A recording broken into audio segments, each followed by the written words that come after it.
no introduction. And Nodirbek, he has the black pieces against Maghsoodloo. Nodirbek starting with 2 draws. Maghsoodloo yesterday lost. And about 2 or 3 years ago, I would play the English against him with white just to get things more positional. And he would play this Gambit against me. I'm going to go from the start. C4, E5, Knight C3, Knight F6, Knight F3. Now here, the automatic move, of course, is the 4 Knights English, Knight C6. Everybody plays it.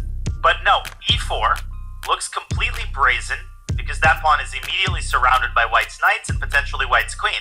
But the whole point is you're using this pawn as bait in order to open up the center and develop a very serious initiative. And when I check this line with the engine, it's actually a legitimate Gambit. It's been gaining traction, and it's still obscure enough where I think Parham might not be completely familiar with it. I'm sure he's come across this Gambit at some point, but it might not be fresh in his mind. The idea is actually pretty straightforward. If white takes the pawn on e4, so let's say knight g takes e4 is played, the other main move here is queen to a4. That's generally the top engine move. But if white accepts the sacrifice, black trades on e4, follows up with d5, expanding in the center, and if white's knight drops back to g3, let's say after the pawn, no, that is not likely to be played. Let's say the pawns are traded, knight drops back to g3 and h5. And it's actually very, very difficult to prevent h4, which traps the knight. Because if white plays h4 himself, the bishop comes out to d6, suddenly there's more threats, white is poorly developed, and that's how I lost many, many games online. Happy to see that this opening has been gaining traction OTB Wonka. Yeah, it's become very fashionable, I think, these days. I mean, we saw it in the Women's World Championship match last year. And yeah, as you've highlighted, very dangerous stuff. I mean, it's shocking, actually, that white's knight can get booted around all over the place.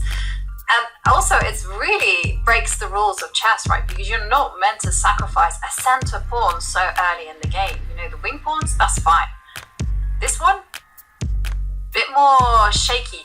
But I love the fact that people are just proving otherwise. You know, that timing is so important in development as well. It's all about the concrete. And what are we expecting after c6? Do you expect queen a4? Do you think grab the pawn?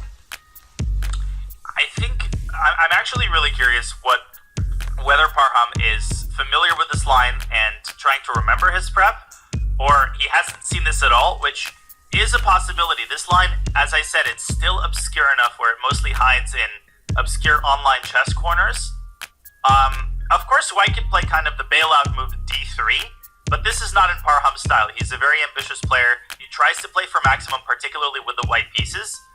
So I'm expecting one of these two moves. Queen a4 leads to some crazy complications. Black often goes d5 and then b5. We can avoid jumping into that rabbit hole unless we see this move on the board, so we can wait for his decision. But I'm loving this. This signifies to me that Nodirbek has come prepared with new weapons and obviously...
was liking pawn takes knight with a simple threat of queen h2 check and picking up the bishop.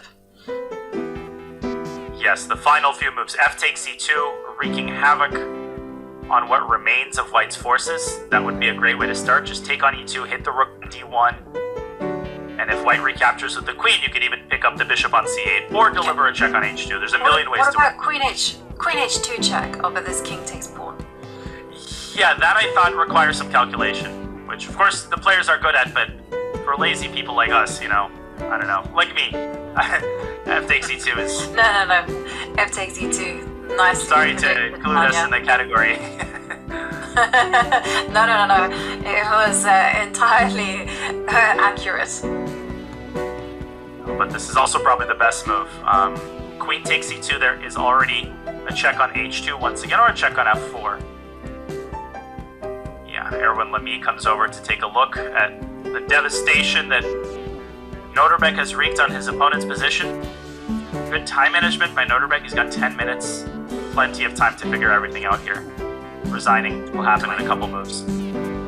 20 seconds for Parham. And his position is in tatters. And in the end, what a game it was. Both sides living dangerously on the edge. It did look like Parham had navigated the complications, was winning, but it all turned on a series of mistakes. Warmerdon Faruja have made a draw. Ali Reza was able to figure out a good defensive setup. They agreed to a draw, and there it is. Parham resigns his game. Huge win for Nodirbek. Another win with the black pieces. Insane. What a game. This one is going to be discussed. There's going to be YouTube videos made of this. And, we tried to keep tabs on this game, to keep track of all the twists and turns. It was difficult. I think we did a good job of it. And Parham, when he finds out about Queen A3, is going to be devastated. Yeah. Parham will definitely be upset, especially because he will note that there were a few moments in the game where he found